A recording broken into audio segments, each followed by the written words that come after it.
கண்ணீர் கடலிலே விழமாட்டார், அவர் கண்ணீர் கடலிலே விழமாட்டார்.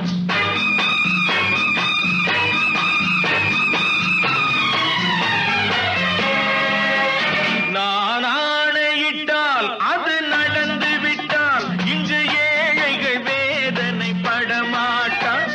உயிர் உள்ளவரை ஒரு துன்பமில்லை, அவர் கண்ணீர் கடலிலே விழமாட்டார், அவர் கண்ணீர் கடலிலே விழமாட்டார்.